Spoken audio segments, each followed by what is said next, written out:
და გამოშვებას დავიწყებთ ინფორმაციით თუ რა ხდება ამ დროისთვის ეგვიპტეში დღეს მთელი დღის მანძილზე აღნიშნულ ტერიტორიაზე არის აქციები ჩვენ შესაძლებლობა გვაქვს ვნახოთ კადრები რომელსაც მთელი დღის განმავლობაში ავრცელებს სხვადასხვა უცხოური არხები მათ შორის ტელეკომპანია ალ-ჯაზირა თუმცა უნდა აღინიშნოს თავიდანვე რომ დღევანდელ დღეს გაცილებით სიმშვიდეა ქვეყანაში და აქედან გამომდინარე პირდაპირი ჩართვების ინტენსივობაც იკლო მე შევეცდები ერთგვარი ანალიზი გავუკეთო დღევანდელ დღეს ქაიროში დღეს ოპოზიცია ახალი მილიონიანი მარშის ჩატარებას გეგმავს ოპოზიციამ ეგვიპტის მოსახლეობას ტაჰრიხის მოედანზე შეკრებისკენ მოუწოდა პარასკევს ანალოგიური აქციის დროს ოპოზიციამ ვერ მოახერხა ეგვიპტის პრეზიდენტის მუბარაქის გადაყენება თუმცა გუშინ ინგლისის ერთ-ერთმა ტელეკომპანიამ გაავრცელა ინფორმაცია ეგვიპტის პრეზიდენტი მუბარაქის გადადგომის შესახებ აღნიშნული ამ დრომდე არ დასტურდება უნდა აღნიშნოს რომ გუშინდელი დღე 25 იანვრის შემდეგ ეგვიპტეში ყველაზე მშვიდი დღე იყო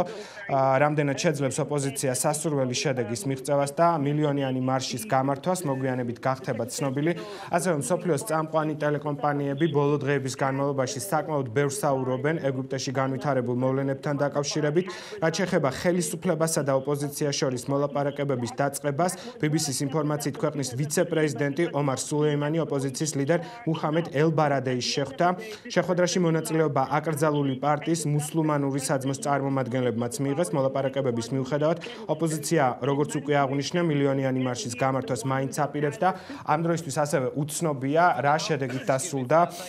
დღევანდელი მოლაპარაკება ოპოზიციურ პარტიებთან ახლა კი შევეცდები ქვეყნის ეკონომიკასაც შევეხოთ და დავეყნოთ მსოფლიო ექსპერტებს ეგვიპტეში არეულობები ქვეყნის ეკონომიკას ყოველდღიურად 110 მილიონი ევროს ზარალს აყენებს ამის შესახებ უცხოური მედია ბანკის ანალიზზე დაყრდნობით იუწყება ბანკის ექსპერტების პროგნოზით 2011 წელს მთლიანი შიდა პროდუქტის მაჩვენებელი 5%-დან 3-მდე შემცირდა ბოლო 10 დღის განმავლობაში ეგვიპტეში განვითარებული მოვლენების გამო ბანკები და საფონდო ბირჟები დაკეტილი იყო დიდ ქალაქებში მუშაობას საწარმოები და ქარხნებიც ვერ ახერხებდნენ გარდა ამისა ტურისტულმა კომპანიებმა უარი თქვეს ტურისტების ეგვიპტეში გაგზავნაზე ეს ქვეყნის ეკონომიკისთვის განსაკუთრებით მტკივნეულია რადგან ეგვიპტეში ამ დროისთვის საუკეთესო ტურისტული სეზონია და ქართველებიც საკმაოდ ხშირად მიემგზავრებიან დასასვენებლად თუმცა თქვენ რამდენიმე დღის წინ ნახეთ იქედან გამომდინარე რომ ვითარება არ ექვემდებარებოდა კონტროლს საქართველოს მოქალაქეებმა მიიღეს გადაწყვეტილება სამშობლოში დაბრუნების ექსპერტები ქვეყანაში პროდუქტებზე ფასების მატებასაც პროგნოზირებენ და უნდა აღნიშნოთ რომ სწორედ ეს აქციები რომელიც იმართება ეგვიპტეში სწორედ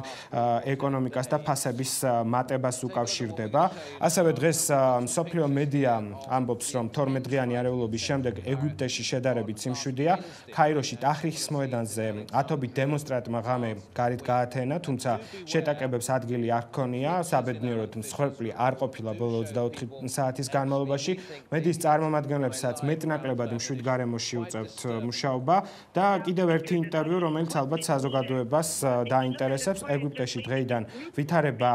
სტაბილურდება ამის შესახებ სააგენტო როსპალტი უწყება და ჩვენ ამ საკითხსაც დაუბრუნდებით რადგან აქ საუბარია ბანკებზე თუმცა მანამდე ინტერვიუ ცნობილი ამერიკელი ფინანსისტი ჯორჯ სოროსი ეგვიპტის რევოლუციას იმედიანად უყურებს რევოლუციები ენთუზიაზმით იწყება და ცრემლებით მთავრდება ახლო აღმოსავლეთის შემთხვევაში ცრემლებს შეიძლება თავი ავარიდოთ თუ პრეზიდენტი ბარაკ ობამა მტკიცედ დაიცავს იმ ფასეულობებს რომლებმაც ის პრეზიდენტად აქცია წერს ვაშინგტონ პოსტში ცნობილი ამერიკელი ფინანსისტი ჯორჯ სოროსი ეგვიპტეში ამერიკის შეერთებული შტატების მოკავშირეები ჯერ კიდევ ამერიკის შეერთებული შტატების მითითებებს ელოდებიან ამასთან მათი არმია საკმაოდ ძლიერია იმისთვის რომ კანონი და წესრიგი დაიცვას მათ პოლიტიკისგან თავის შორს უნდა დაიჭირონ და მაშინ ეს რევოლუციები მშვიდობიანად ჩაივლის მიაჩნია სოროს ამერიკის შეერთებულ შტატებს ზუსტად ამ მოწოდებით უნდა გამოვიდეს ამბობს სოროსი და აქვე აღნიშნავს რომ ის ელოდება რომ ახლო აღმოსავლეთში დემოკრატიის გავრცელებით ისრაელი მხოლოდ მოგებული დარჩება მე შევეცდები ასევე ისრაელის თემასაც შევეხო ოღონდ რამდენიმე წუთში თუმცა მანამდე გეტყვით რომ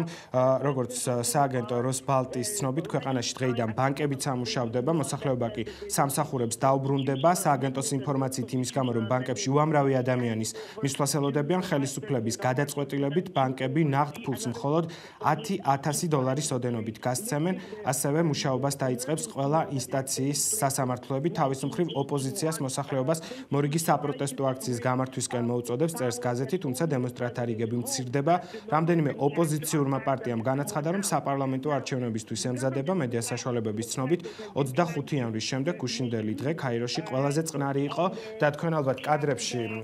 ხედავთ უკვე, რომ ეპიცენტრში არის მოქცეული ეგვიპტის ორი ქალაქი, დედაქალაქი და ასევე ერთ-ერთი დიდი ქალაქი ალექსანდრია.